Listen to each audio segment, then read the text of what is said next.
Everyone, it's Wednesday once again, and it's time for Catalog and Cocktails. It's an honest, no BS, non salesy conversation about enterprise data management. I'm Tim Gasper, product guy and data nerd, and joined by Juan Cicada. Hey, Juan. Hey, Tim, how you doing? I'm Juan Cicada, the principal scientist here at Data World, and as always, Wednesday, middle of the week, end of the day, and start to go celebrate talking about data because we've made it to the middle of the week.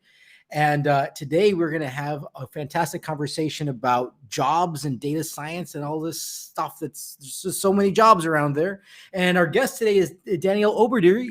She's the founder of DiKayo Data and the host of the popular podcast DataFemme. Danielle, how are you doing? I'm doing great. I love Wednesdays. It's, like you said, making it to the middle of the week. Very big accomplishment. Okay, great. So let's start off with what are we drinking and what are we toasting for today? Well, I know I told you I would be drinking wine, and it's not just because it's Wine Wednesday, but I am the biggest wino in the world. But I have to disappoint. I'm drinking green tea with oat milk in it. I'm not disappointed. I love it. But that is a change to my normal MO, I guess. That's totally cool. That's totally a tasty beverage. What are y'all drinking? Or do I say the toast first? Well, we can share what we're toasting, what we're drinking first, and then we'll toast. How about you, Tim? What are you drinking? I made a Man O' War, which I guess is named after a famous racehorse. So that's what I'm drinking right now.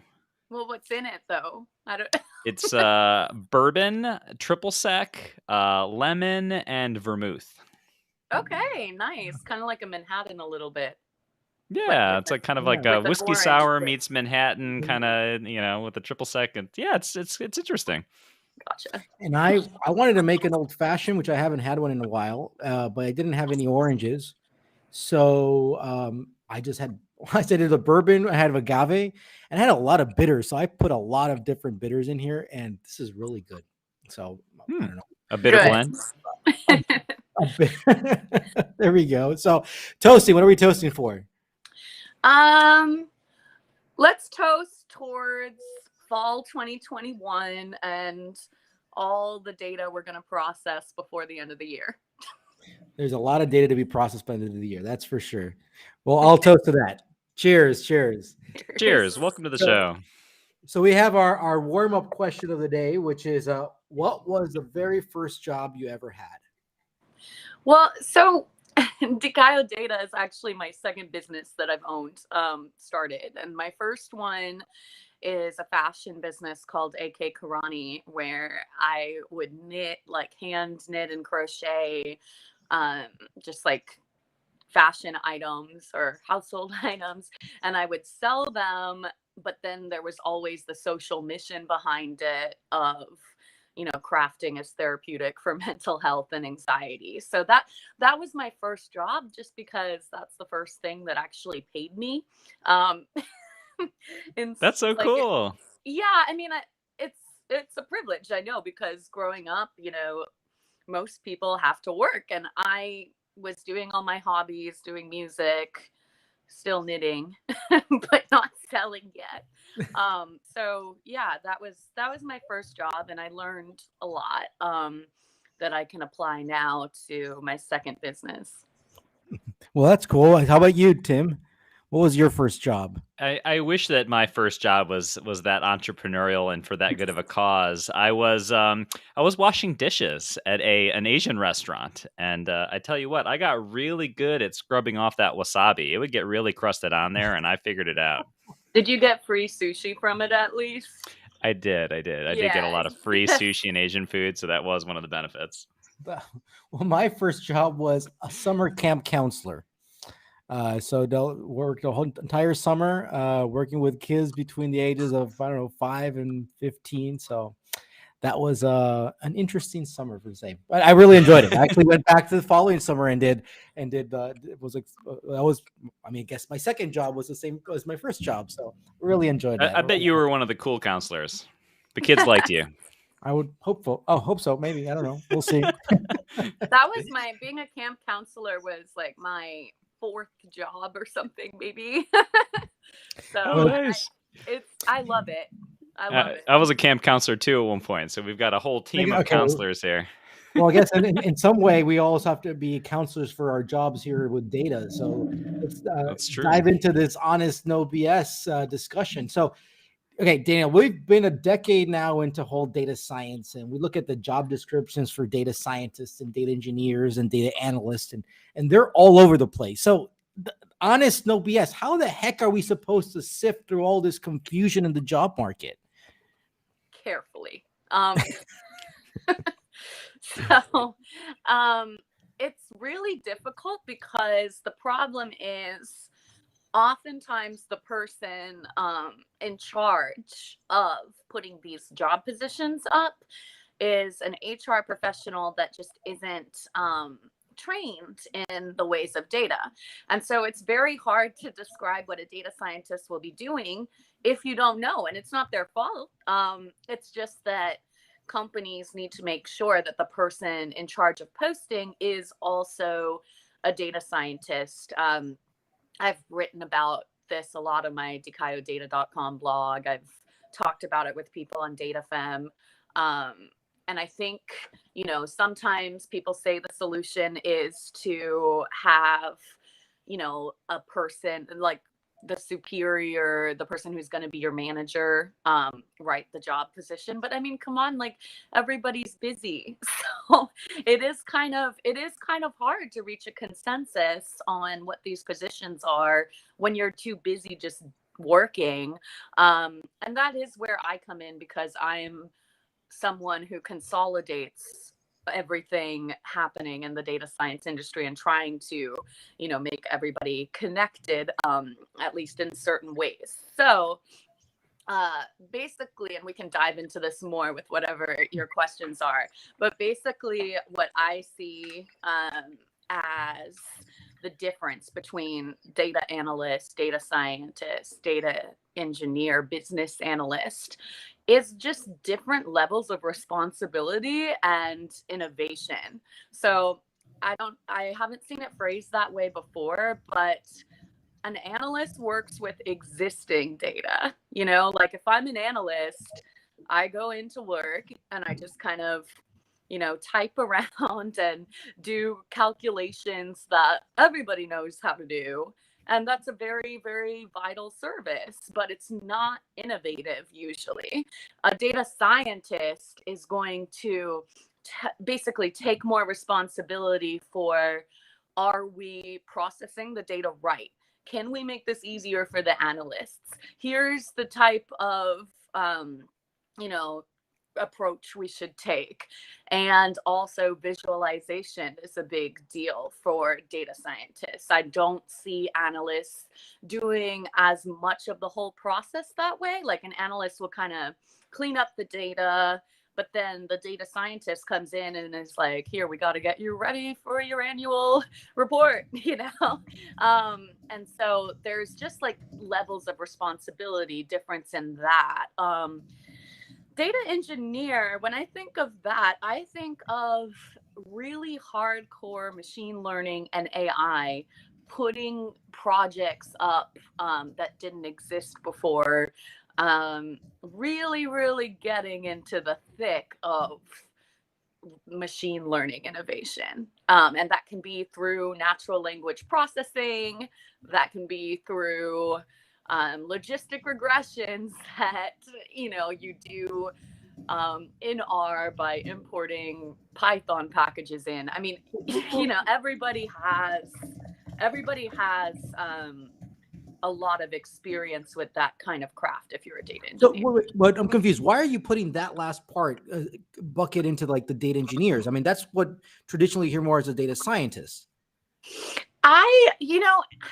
I'm not totally clear on how a data engineer differs completely from a data scientist, but what I would tell you, and I'm sure a lot of people in my field will disagree, which is the point. We should be arguing nicely about this, because there is no consensus right now. What I would say about a data scientist is it seems like a data scientist is more forward facing than an engineer usually is. Like an engineer does a lot of back-end programming, but might not be the one who's presenting. I feel like the data scientist role requires more communication with analysts, more communication with business executives. The data engineer will report to somebody, but I feel like they are behind the scenes a little more. Does that make sense?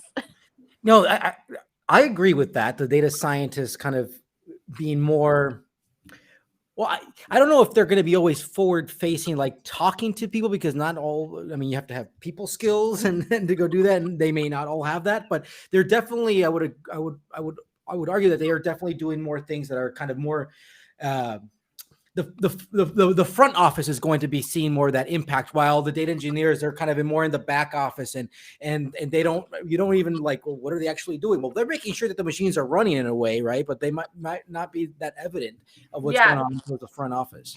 And also their projects are more long-term, you know, like a data engineer's project could be a 3-year saga before it ever hits the light of day.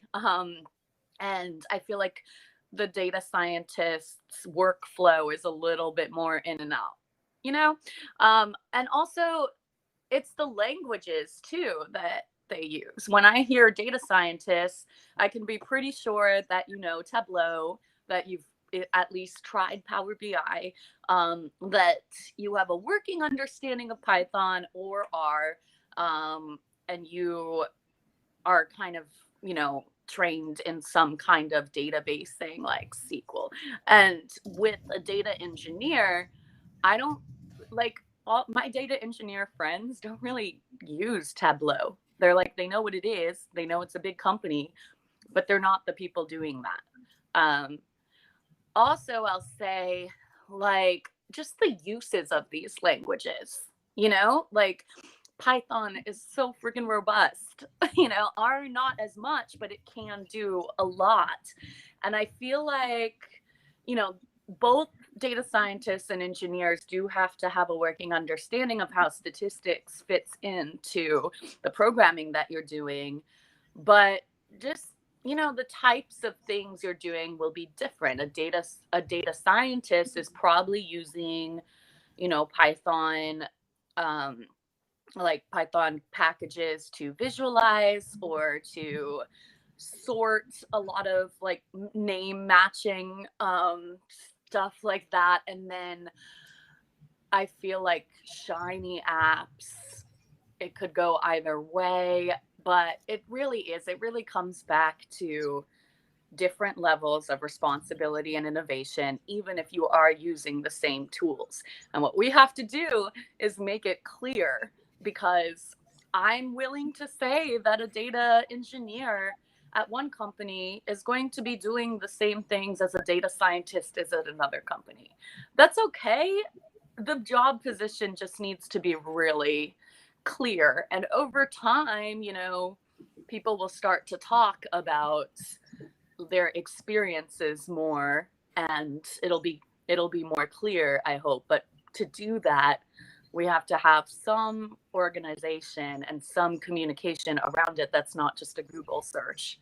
So this conversation is right. great. Yeah, this is super interesting, and I like that you're approaching this in a slightly different way, or you know, with some more nuanced opinion here, because first of all, it seems like one of your statements, one of your conclusions here is that the titles aren't very good descriptors these days. Like, you kind of need to look at the job description itself and look at what are the responsibilities that they're listing out here and what are the experiences that they're looking for, because those, first of all, are going to be a bigger hint as to what this company is probably looking for. And then for employers, that is probably where you need to focus your attention in terms of communicating to the market what you're looking for, right? And there's a lot of problems too that come up just because people don't know what they need, but they hear they want to hire a data scientist to be hip and use the beer tap at, you know, said co-working space. Like, that can't get more honest, no BS than that, right? Yeah, I just watched the WeWork documentary. So that's like fresh in my mind about, that's why I said co-working space. New Orleans never got a WeWork, but we do have like beautiful co-working spaces. Anyway, some of them have beer taps, some of them don't.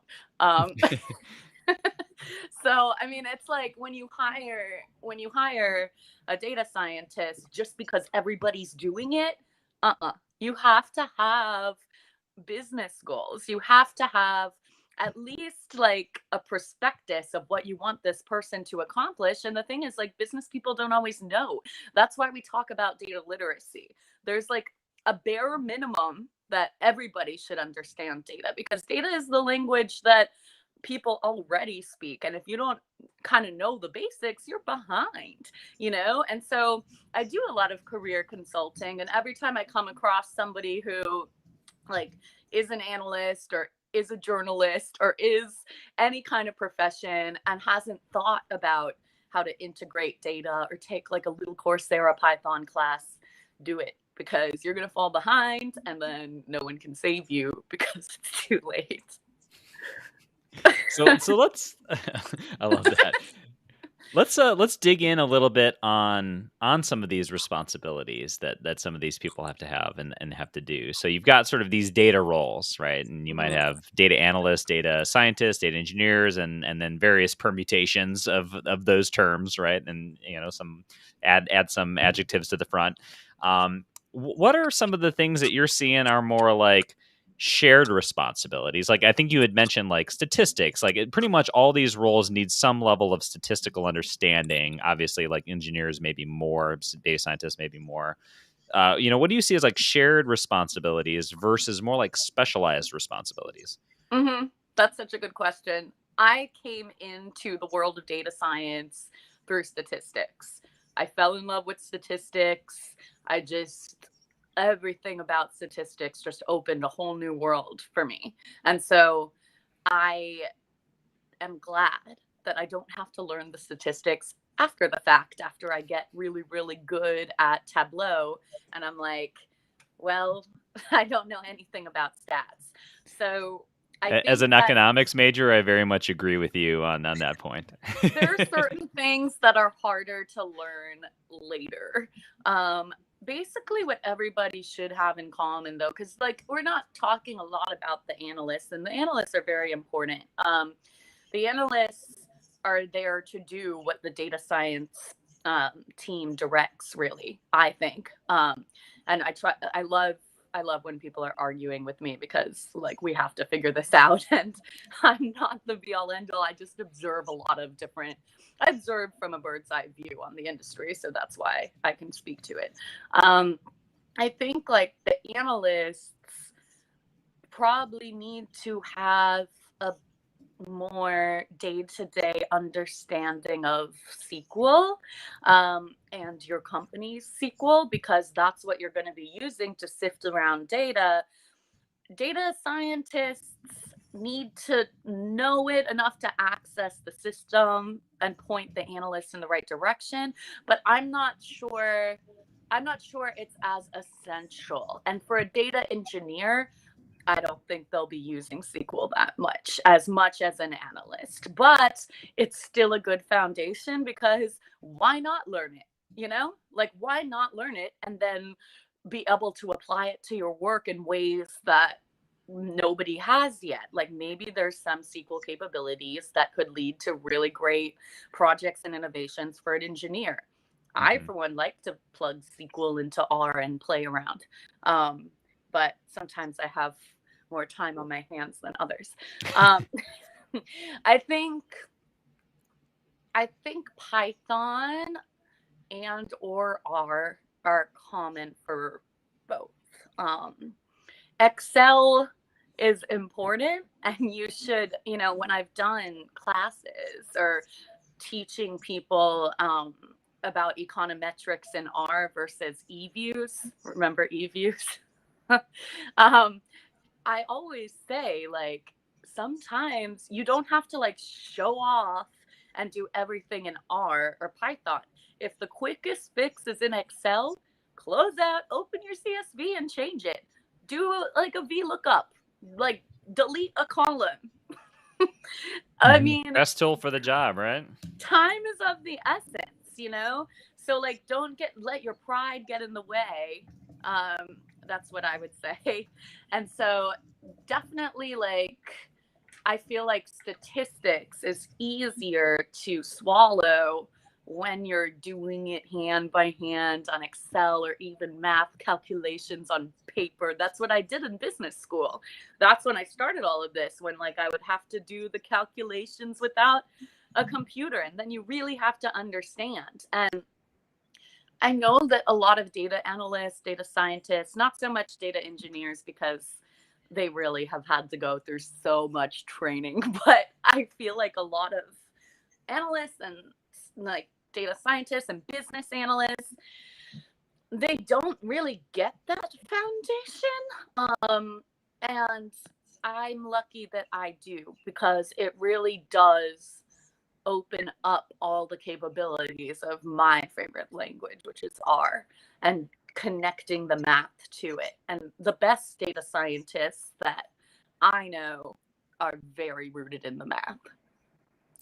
So one of the things that that you've mentioned a couple of times that it's interesting is that the analysts are doing more the day to day, right? And again, I guess a lot of the issues here is these titles, right? So we're calling analysts and data scientists, and actually, there's a comment here from Jeff saying that, yeah, I mean, these words kind of like, what do they actually mean? Like, let's take the word data out of them. And I like how we're describing this right here, that let's not put labels on them. So there's folks who deal with the day to day. And you've actually mentioned that they're like not that innovative. They're just shifting we got to go answer this question today. Let's go do that. And then you have another group. They may be innovative as people, just that the work isn't that innovative, right? But it needs to get done, right? Then there's another group, a cohort, which is kind of the data scientists here. But let's put the title aside, and they're seems to be doing more of that innovative, and they're more forward thinking about what else can be done with the data. And then there's another cohort who's in the back end, and they're making sure that things are going to be running. And it's another interesting aspect I'm getting out of here is that the projects that the folks in the back end, like we've been calling them the data engineers, they have more long-term projects, while the front end folks or the ones who are dealing with the day to day, they have like more shorter projects. We need to go get some stuff quickly. So that's kind of summarizing what we've talked up to now. But one of the things that's still stuck is there's this whole cohort that needs to go do the day to day work that isn't that innovative, but needs to get done. Like, that's not exciting. How do you how do you hire people to go work on that area, or is that just going to get or is that get automated by tools, or is the data scientist going to go take that on later on? I mean, yeah, is it a bad time to be a basic analyst? Like, is that the boring job in this trio? Oh man, I'm gonna have a lot of that's the point. I know, no BS. I think that, and here, this is gonna be the best answer. I think that really depends on what you want your job to be. Like, and nobody should be judged for that. Like, for me, I want to always be working. When I wake up at 4 a.m, I want to be working, but then at the same time, I want to never be working. Like, and that is the entrepreneur lifestyle. And I am good at that. However, a lot of people just want to do their 9 to 5, get happy hour with their friends after work, and go home. And that's a valid lifestyle. I love that answer. That's I was thinking right now, like, well, yeah, everybody wants to be innovative, and I guess being innovative or saying that you're being innovative or not, like, I don't think we should describe it that way. It's like, yeah, there's just work that needs to get done, and it's very well defined, and you can have that lifestyle. You just said, just work your 9 to 5, and you get your shit done, basically, and it's providing value. Perfect. Well, is this a statement though about the analyst role? Because I know plenty of analysts who have very poor work-life balance. So I wonder if there's something else going on here. Well, I mean, I talked to one of my best friends. I guess I could call her an analyst. She works at a university, and we talk about this all the time because she is a very creative person. She like has a lot of hobbies outside of her work, and that's where she chooses to put her creativity into. I choose to channel everything I have really into work. Um, and if it didn't make me happy, then I would have to adjust that, but it does. And so it's like we're very different people. I still meet her for happy hour, but in my head, I'm like, oh, did this person respond to this? When am I going to get a check for this? When is season 3 starting? What, And I don't mind that, but I do, because I have worked a more analyst type 9 to 5 job in the past. It was kind of nice to leave your work at work. So I think like I don't, and also the difference, I'm thinking how to phrase this. The difference is like in how much, and we kind of touched on this earlier, but how much people interaction is involved. I think that if you're a senior analyst, you're definitely managing like analysts who've just started. You have that responsibility. As a data engineer, I'm pretty sure that most companies just want you and your computer to come up with something incredible. And I don't think you're doing as much managing as part of your role. And like data science team leads, still, I feel like there's less hands-on managing and training than if you're an analyst. That is probably, so being a data analyst is probably the closest we have to other industries that have existed for all of time, I don't mean all of time, but but Modern era. yeah, like no dinosaurs or computers. That would be cool, but nah. No, this is So fun. yeah. So I think the structure of an analyst's work is probably more similar to the things we understand and have seen. But going up Right. from there, it gets a little dicey, kind of figuring out what the responsibilities are. It's definitely the role that's been around the longest too, right? Not to say that those are the dinosaurs, to go back to that, but I think what's interesting. I'll make this comment, and then I know we want to transition to another topic, which is around actually certifications and some of the things that people can do there. But my last comment here is that I honestly, like, over the last few years, I used to be very in love with the data science title, but I find myself falling out of love with it. And I know we even had like DJ Patil on our show, who is actually one of the sort of the pioneers of the term around sort of data scientist and the field around that. But I feel like a lot of the sort of the data scientist role came out of trying to be sort of unique and different, and being like, this is a different skill set and a different focus, and you're going to be focused on this different area. And it was a way to kind of be like, hey, we want the data scientists, not the analysts. But it feels like the analyst market's actually kind of catching up now. And you've got a lot of modern tools, some, code-oriented tools, some more no-code-oriented tools that are aimed at analysts. And I don't know, like, I don't know if you two both agree with this or not, but like, I find myself feeling like the distinction between a data scientist and an advanced analyst, like somebody who's more of a senior analyst or a very capable analyst, is starting to go away. And I kind of like we've got analysts, we've got engineers, data engineers, right? We've got sort of hybrids that are sort of these analyst engineers, right? And then we have data product managers who are sort of leading and organizing these teams. And perhaps they're a little bit more the sort of the front person, the front office person. I don't know. Am I crazy in thinking this, or am I, is this a valid perception? No, this is very valid. And it made me think of a new kind of way to talk about the structure, which is that like data analysts exist to basically carry out and try out what the engineers and the scientists come up with. So basically, like, the engineer says, okay, this is how we're gonna, this is my module, this is what it does, go to town, let's see if this makes us more money. The analysts are kind of the test subjects in a way. I mean, of course the consumer is, but like the analysts and how well they can, like, well, meaning efficiently and with the least errors, like the most accuracy, how can they carry out basically the larger mission, which is directed by the business, but also determined by what the data engineers and scientists can come up with. So, it's like you filter down, like they may have less responsibility, the analysts, but at the same time they are the ones who are trying out the company's new way of doing things, the new systems. And if they're not happy with how efficient it is, or there's errors between analysts, like analysts are a big workforce, and if different analysts are coming up with different results, that's important, and then that information travels back up, back up the, pipeline, food chain, whatever you want to call it. So we got, data scientists are chopping down the trees. We've got data engineers laying down the road, and then we got analysts driving on the road. Or coming up with like a new electric saw that just like cuts through the whole forest.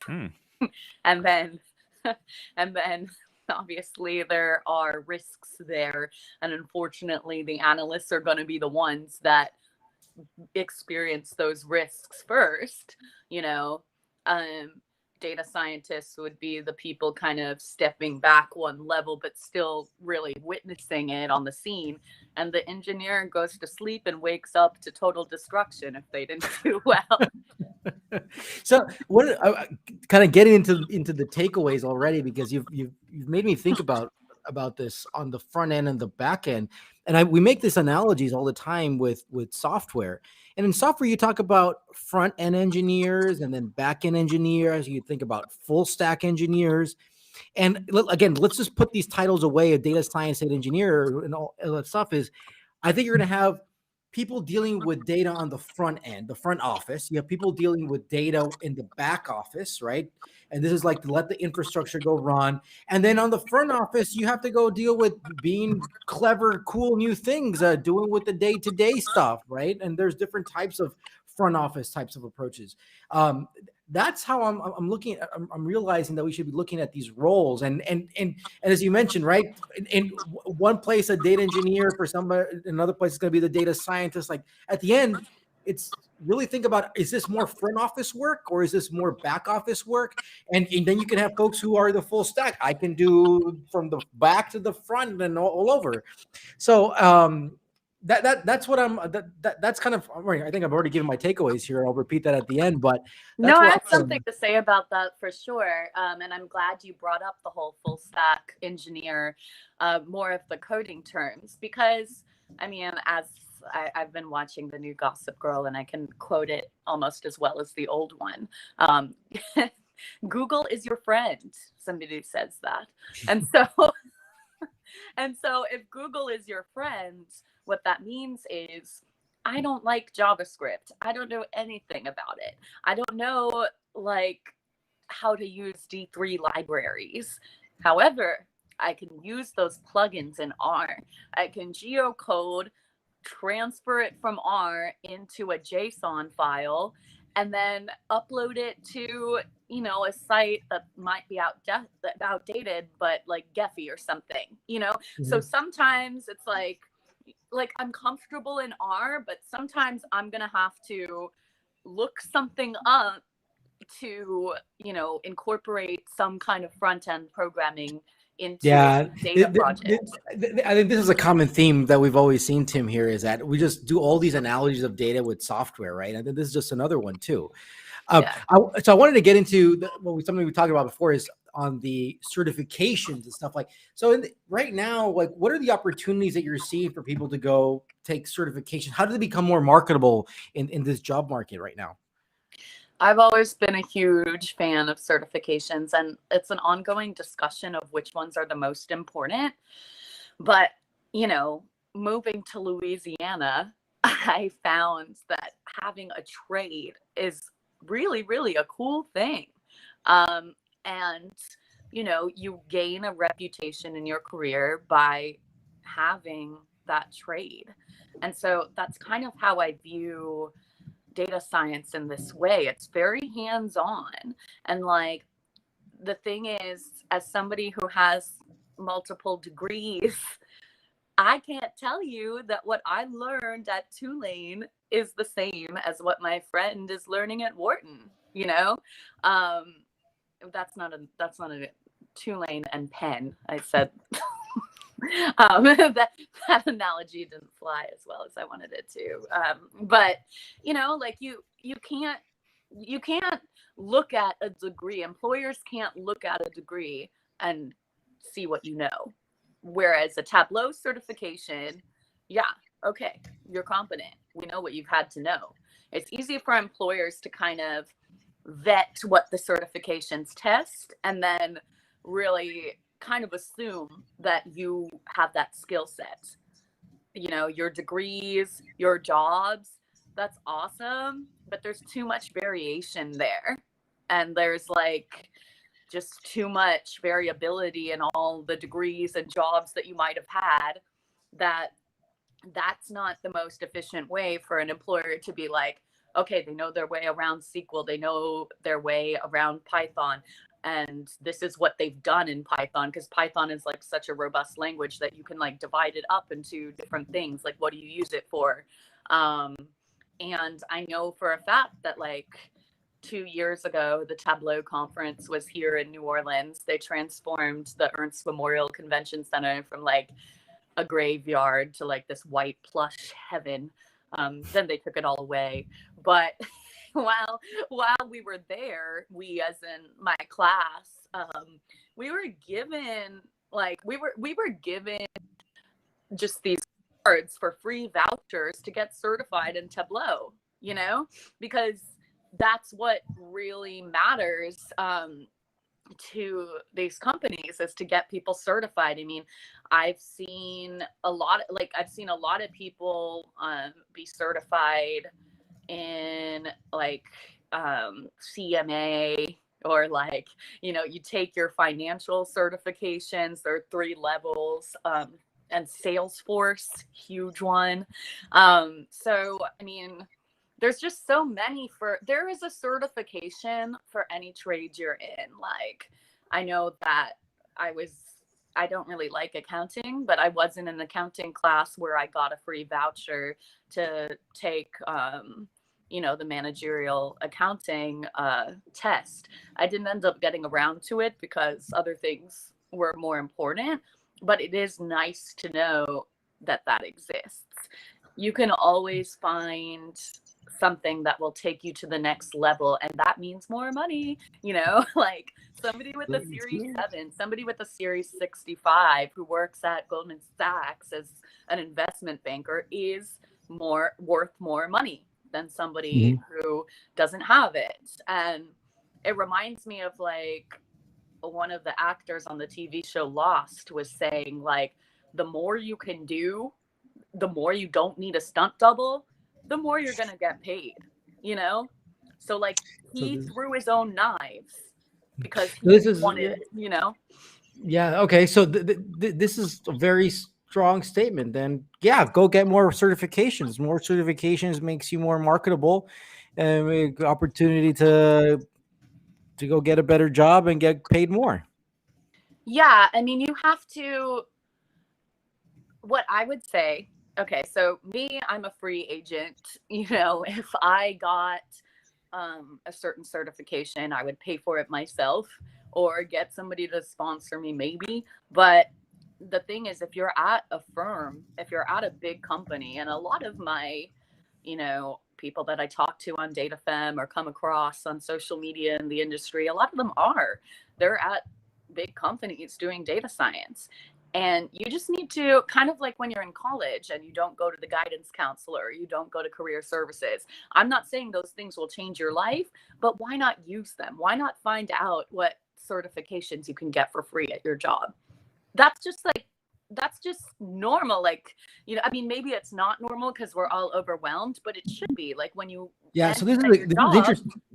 So our jobs, the company should be offering these certifications now for all their employees, right? Because you want them to be, you want them to be more, learn things, and they're basically investing in their employees. So I think that's something we need to start seeing.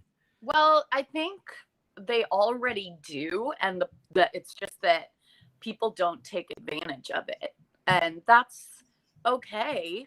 But if we're talking about certifications as the next new proof that you can do something, and then your company is going to offer you a free opportunity to do that, maybe even training sessions after work. I mean, like, there's so many resources for free at your company that you can take advantage of. And it's important to do that if you're looking to advance, because it's a competitive market out there. I know a lot of people who are, I'll just call them like certification skeptical. Like, I can remember a conversation I had recently where I was encouraging somebody to get a certification in a BI tool, and they were like, no, like I can figure it out. I'm going to learn it on the job and that kind of thing. And I think in general we all try to be very self-sufficient, and we're like, oh no, I don't need a certification to do that. But it seems like there's a lot of benefit to that, and we should try to like change our minds around that, especially if your employer is going to be encouraging of you doing that on the company's dime and on company time, right? Well, it's like, why does it hurt? You know, it's funny when you said certification. What did you say? Skeptical. I was yeah, skepticism. I thought about pronouns. I was like, I identify as certification. That's why you see me put laugh. that in your Twitter profile. and your email signature. No, I think that, yeah, it's just a way to prove to, it's like global entry. Why wait in line when you can have global entry and, you know, bypass the line? Certifications will have you bypass the line because they're like, oh, they have this certification. Hold on. Is that true? Well, so is that a given, or is that kind of very employer specific? Like, well, employers like, oh, I'm going to put on the top of the pile of folks who have certifications, I'm looking for an analyst and they need to go Tableau. So if they have a Tableau, they go to the top of the pile, or people are like, I don't believe that. It's just, I'm not giving too much. I like the certifications. I think it's a good thing. I mean, I can't speak for every employer, but I will say that people are lazy and want to do things with the least amount of effort. So, like, if I have to call up my friend at IBM, say, and be like, okay, what did this analyst do exactly? You know, what were her major tasks? What does this mean? Versus just see, oh, you know, are certified. I'm going to do that, you know, and I'm not saying I won't be thorough, but it's just like, you put yourself at the front because you've already proven on a standard system that you know this stuff. That's the thing. How do you make it easier on employers and things like that? I know personally, looking at resumes for data roles, you know, scrolling for like, do they use the word Python? Did they use Python on anything, right? And like, and if you see like, oh, certified, you know, took a Coursera course on Python, or like went to Python boot camp or something like that. I mean, they may not have the ceiling that you're looking for, right? But now you know they have the floor, right? And you're like, oh, okay, good. They at least know Python, and we can grow from there. So, I mean, I think it can be really helpful in that way. Yeah, I think it just standard, like, now I'm going to be talking about stats and their application to real life, which is my favorite thing in the world. It's like normalizing your data. That's what the certifications do. You are not comparing apples to oranges anymore. You are saying that this one experience that can be quantified very easily is something that this person and these people have. You know, like, maybe it is entirely probable that there are so many people in your employee pool that are way more qualified than the person who has the certification. However, that person, there's just less proof, and people like proof. So the thing is, like, yes, maybe you are the biggest like rock star of ArcGIS or Salesforce or whatever, you know, maybe you're so good at it, then why not get the certification? Why not just do it? Because if you're that good, like, prove it, you know? Don't rely on employers to go do the like dirty work for you of researching what you might or might have done. You know, save that for your interview, which you will probably be more likely to get if you have a certification. I'm really, really, really on the investigative team with this. Like, I would love, I would love the statistic of people with certifications are X% more likely to get hired in data science. I will find that statistic. I would love to see that. That's a fascinating question right there. I bet some of the HR tools like Breezy and things like that have some of this data. I'd love to see that. All right, that's a call out if anybody from Breezy or these HR tools are listening out. Like, calling all. Yeah, does anybody have a good data set? We're looking for a data set here. So, we talked a lot about certifications just now. Danielle, you're very involved in the data community online as well as in person. What else really helps people to stand out other than, certifications in this market? And also, how does the community play into this? Is that also a big factor here? I mean, you probably know what I'm going to say. Networking. You have to network. I remember being so annoyed with one of my business school classmates who I would like try to bring to networking events with me. And she's like, I don't really need to do that. I'm like, when am I going to get this through to you that is the only thing that really gets you hired? The knowledge is so important. But if you can't tell people, if you can't have casual conversations like these about the things that you know, you're not going to get anywhere. I got my company to pretty much like the top of the industry in less than 2 years because I networked constantly on Twitter. I went to conferences. I kept in touch. I developed relationships for fun, for leisure, because it's like networking doesn't work when you're not genuine about that connection. And so it's a talent, it's, a motivation, a drive. It's not something that everybody is good at, but it is something that you need to at least get better at, because I do believe that most humans want to connect with at least somebody. And so don't, when you're networking, when you're at these like functions with the free cheese and the, open bar, and I miss that. And I love it. So yeah, you got to take advantage of your community and you got to network. I think that's because the folks who are going to be networking are the ones who are going to go ahead, right? But network and have certifications. You're already getting ahead of the crowd. I think with networking too, I really, really, really want to drive this home to everybody. You will have to be genuine. People can tell when you are networking and just throwing pitches and don't give a damn about, Hey, that's why we're the honest, no BS. That's their tagline here. We take it we were so true for that, because I think in this, during the whole pandemic and us being remote, like this is something that we need to go do.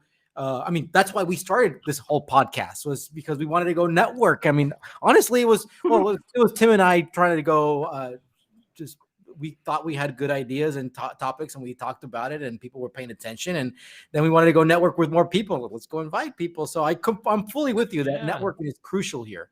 And we can't just go to conferences and rub shoulders anymore. Obviously we're starting to get back into that, but through this pandemic, it's been like, you got to find creative methods. Well, and it's also like, you have to think about it from like a personal perspective too, because, what if somebody is literally the person who could take you to the next level in your career, but you don't get along?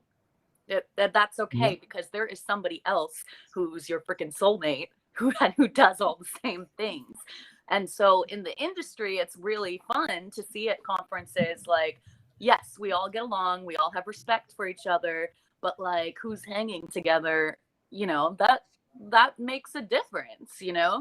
That's how I know a lot of my information, because I will take the time to sit and actually talk to you about, not just your work, but like your hobbies and like which paintings you like and where you like to do, your exercise, and like, are you an Olympic swimmer? Like I will talk to you about all of those things. And that's the whole thing about being genuine. I think that's an important thing when you go off to network. Hey, I told you it's almost 50 minutes in. Like we could keep talking for hours around this. I love this, but we want to get into our lightning round session. So we got a couple of questions here going on. So I'll go first. Is the data engineering, or let's call it the back office community, growing faster than the data science, the front office community? Yes or no? No. Right. Tim, you go next. I like that. So an analyst wants to get into like data science and data engineering, and let's say they're kind of coming to you for advice here. Is machine learning a key skill that they should learn? I think everybody needs to be familiar with it, but the reason that I'm trying to be quick because it's a lightning round. The reason that the engineer community is not growing faster is simply because you have to be more qualified to be an engineer, and those skills take time. It's like, learning a musical instrument. There's some perfection and art to it. Not that, data scientists can't have that, but it's not necessarily required. So they are growing faster than the very, very, very like specifically trained engineers who are the expert of what they do. All right, got next question. Every data role should be competent in SQL. Is that true? I think so at this point. Yeah, because even if you're not really, of course, you're working with databases at any office. Again, think of the dinosaurs. We've always been working with databases. Maybe they were on paper, maybe they were scratched somewhere like on a napkin. I don't care. There's always been databases. And so yeah, SQL's pretty important at this stage. Yeah, everybody Tim, talks last one. about R versus Python, and there's sort of like the silent majority, the SQL like lurking in the background. Well, the thing about SQL is SQL just helps you work on a team. The reason I'm not that good at SQL is because I don't need it. I don't have a team yet. I don't have, I'm working with me and myself, and I'm also on media. So I don't need to really have that knowledge, but any job you work at, you're gonna have to learn SQL to communicate with your other team members on the pipeline, like the engineers communicate with the data science people, and you have to have access to that. Most people at these firms are constantly logged into SQL. Yeah, it can be kind of the Rosetta Stone sometimes. Last question for you, lightning round here. Let's say you're an employer and you're looking for somebody to fill a data role. If you can't really articulate what that role needs to be and what your goals are you putting the cart ahead of the horse? Or should you go ahead and get that data person and fill them in? So are you putting the cart ahead of the horse if you're trying to hire that data person, you don't really know what the job description should be and what your goals are? Yeah, that is just a waste of money and everybody's time. You need to be able, because I've been that data scientist who comes in and they don't really know what they want, and everybody loses in that case. So, at least be able to tell this person. I've had it both ways. I've had a really excellent job where they said, look, this is our objective, this is the problems we're having. And like, this is what your day-to-day is going to look like. And I was very prepared for that job, and I did a lot of good work. But, in the other job where I was just kind of there to be there, I didn't. Yeah, no, I've heard a lot of anecdotes about this, right? People are data scientists, but they don't even know what they're doing, or they go do something, and then at the end is like, well, nobody is using this, nobody needed it, but man. Or like you don't have access to some of the databases, and exactly. You have to get your senior analyst to help you, but they're busy. They don't want to train the new person. Yeah, so all this is not prepared. So, well, this has been a fascinating discussion, and we got a bunch of notes here, and it's the TTT. Tim takes it away with takeaways. I am very happy about some of your advice that came out of here, which I think is very helpful to a lot of our listeners and folks that they interact with every day. And that's that, don't just do the obvious things like, work on your resume and that kind of thing. But also, think about certifications and how that can be something that can really help you to stand out and to be another way that you kind of show off what you're capable of and also learn new skills. And networking, the importance of going out there, getting yourself out there, meeting people, and related to networking. I really liked your comment that you said when you said that, if you're dependent on like a single person, to get that job, and you don't really like them, or you don't trust them, right? There are other fishes in the sea. It immediately had almost like a dating reference to me. They're like, you don't have to commit yourself to that person. You can find somebody else, right? And I think that's good advice. And if you feel like you're overly committed to a single person, then that means maybe you're not networking enough. You need to get out there more. You need to meet more people. And then I liked your comment to the lightning round question around, as an employer, if you don't know the role, you don't really know the business goals, then, you need to get your house in order to really bring in good data people and have them, make an impact. Yeah. And my takeaways is, I think I said this before, but let me go repeat it, is, first of all, there's no single definition for all these titles. And actually, we should put those titles aside, and you got to really look at the job description if that's what you're looking for. Like, that's really what it is. So forget the title. I'm hiring a data scientist. Look at the job description. And I think the main takeaway for me is this separation, these two cohorts. You got the front office and the back office, right? The front office of data, they need to be innovative, and they also need to get the day-to-day work done of doing things with data and answering questions. And the back office, right? They're implementing that infrastructure. They're creating those multiplier effects and making sure that everything is operationally working. And then so you can ask yourself, am I more of a front office? Am I more of the back office? Or am I a full stack, right? Do everything. So I think that's the way you should start thinking about things, and kind of put the titles aside for now, because you think about what is a scientist, what is engineer and analyst, like, semantics in here, but into the office and ask questions about what you'll be doing. Like, employees have to be clear on what they want to be doing too, to see if it's a good fit. Yeah. Well, Danielle, let's throw it back to you. Final two questions. One, what's your advice, broad, about data, about life, whatever? And second, who should we invite next? All right. Well, first, you don't want my advice on life. And if I gave that to you, it probably wouldn't make sense anyway. But I will say about networking, I'm glad that we got to talk about that, because that wasn't in our plan. But really, like, I just need all of you to take home that be authentic, be genuine, share pictures of, like your cat. I have a cat. Or like, be a person first when you network, and there's never going to be a problem for you, because people will want to know you. You get their contact naturally. You tell jokes, you have inside jokes, and then later they sponsor your podcast. So I really think, and you can't be, it's not going to work if you are authentic, like fakely authentic. Is that a thing? Trying to look authentic when really you just want something out of somebody. You have to genuinely really want to talk to this person. And that's why I said, you're not getting along with this person who could help you to the next stage in your career. Well, there's somebody else with those same skills who's going to like totally vibe with you, So look for those people. In terms of next guest, I figured it out early in our conversation. Mallory O'Brien from Amazon. She is very mathy, and she's used calculus in creating modules for Twitter and social media.